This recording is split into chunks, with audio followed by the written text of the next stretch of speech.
Hello everyone, welcome back to a new video. This time I want to pour a bowl and I'm starting with the round wild water tray mold from MoldsandShapes, and I will brush it with the intensive color chameleon pigment from Resin, and I have chosen the blue. And it's a wonderful color shift. It goes from dark blue to purple and also into a turquoise color, and I really love this one. So it's blue belongs next to red to my favorite color, and so I'm just brushing my mold, but don't worry, you don't need to see the whole brushing process. I will speed it up in a second. I want to pour a bowl again like I did recently a couple of times because I really love the effects and I really love how those bowls are turning out. And I need to say it's still inspiration from Art of Gesture Cat, and I'm very thankful to the dear Rebecca. So I will link Rebecca also into my description box so you can check her out. And just if you like what she's doing, because she's doing a lot with chameleon pigments, and here you see the color shift a little bit. It's sometimes difficult to show, but Rebecca is doing a lot with color shifts, micas, and just have a look. She does really awesome work, and I may not just link the video of my inspiration. I will link her channel so you can really have a look. So now I mixed some of the deep blue hyacinth. I cannot really pronounce it proper. Hyacinth we say in German. Into my mold. I used the Ultracast resin for this, and I just let now my resin cure so I can demold in 24 hours. So that's what I'm doing now. So far it's nothing difficult. You just brush your mold, you just pour your blue or black, whatever you like to do. I thought I go with dark blue, and then you just let it cure, and there's your tray sorted. I didn't fill up my mold up to the rim because I'm placing it into a different mold as well. And the mold I've chosen here is the 30 by 30 square mold from MoldsandShapes. I will link MoldsandShapes into my description box like always. There's a promo code PT10, so you can save 10% if you are interested in buying any mold. So now I start again using the Ultracast resin, pouring my resin along the edges, and I make a little bit a color blending. And now I'm just taking care that the bubbles are gone from the sides. Careful with the heat gun because in the middle there's still no resin, so just be careful that you're not burning your mold at that step. I have my heat gun very low and I was really very carefully. So there is again this wonderful blue color from Laura's Art Corner, which I cannot pronounce, so sorry Laura. I always have problems with these things to pronounce, so please bear with me. Yeah, there fell a little bit of the mica into my mold. I should not, I should have taken care that it's gone. So now I'm pouring from rather up high into my mold. And look at this awesome blue tone. And it actually has a hint of black in there as well when you pour it, and it's very beautiful. So this is my first color. Then I have my second color, and it's the deep purple, I think it's called, from Stephanie Etter or Etter-Art. And I'm pouring this also along the side on top of my blue and next to it, just randomly. And when I'm pouring like this, it always looks chaotic for the people, but I can promise that the blending at the end is always very beautiful. So you don't always need to be assertive, you know, if your bottom piece, when you turn it over, is beautiful.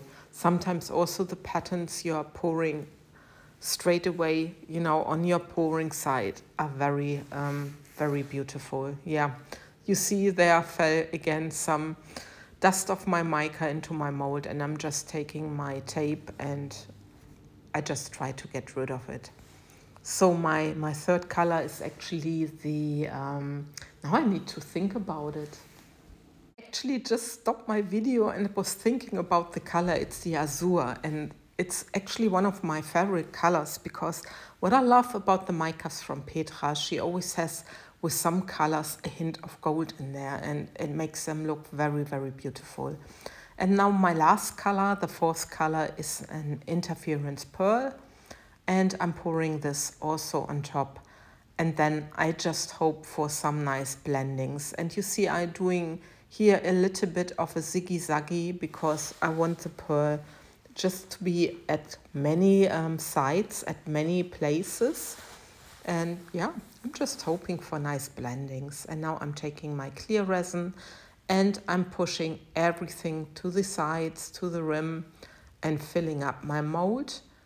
And my mold will be rather full. So when I place my tray, it is up to maybe, I think the mold is 1 centimeter deep, I think. So I pour up to 0.8 centimeter roundabout. So, and then there's gonna be room for a top layer as well. So now I'm just popping some bubbles with my heat gun, and now I'm placing my little round tray. So I thought it might be interesting to have a round tray inside as the inlayer and outside the square effect. But of course, this is also a matter of taste, if you like it, if you don't like it. And now I'm just randomly using all my colors so they are gone, and that the resin has really enough color to go into the middle. Because sometimes I also think, because you place something in the middle, it can disturb a little bit with your pattern. So I'm really hoping that everything will nicely move to the center and gives nice effects. Yeah, and now I love it that you see the centerpiece, that it's a little bit of turquoise. And yeah, I spilled a little bit, but then I'm just taking a baby wipe and carefully taking this off. So it's all right. After I demolded, I can already say it now, I found that I have underneath some air bubbles, but it's a backside and I don't really care. It's art, it's handmade, and things like this are happening. So now you can see in the time lapse how the resin is moving, and it's pulling quite good to the center. So I'm quite happy, and I'm also happy about the blending of the colors.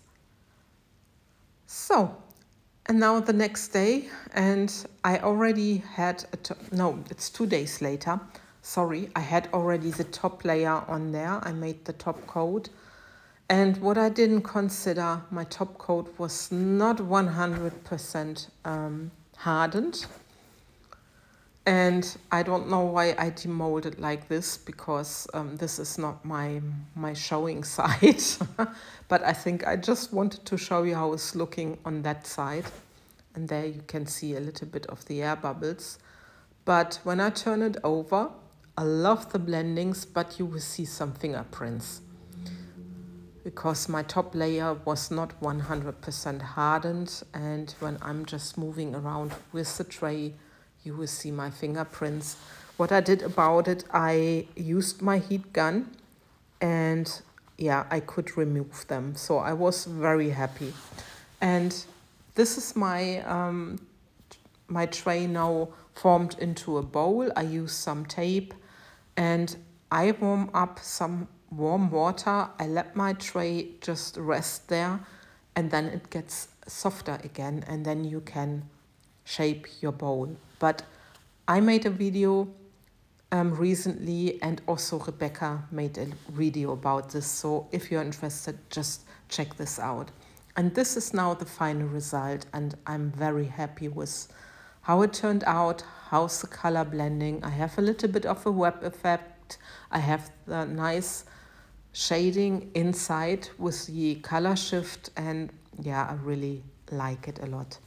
So with this, I love and leave you, and I hope you enjoyed watching this video and I could give you some inspiration. Take care, guys. Thanks for watching. Bye bye.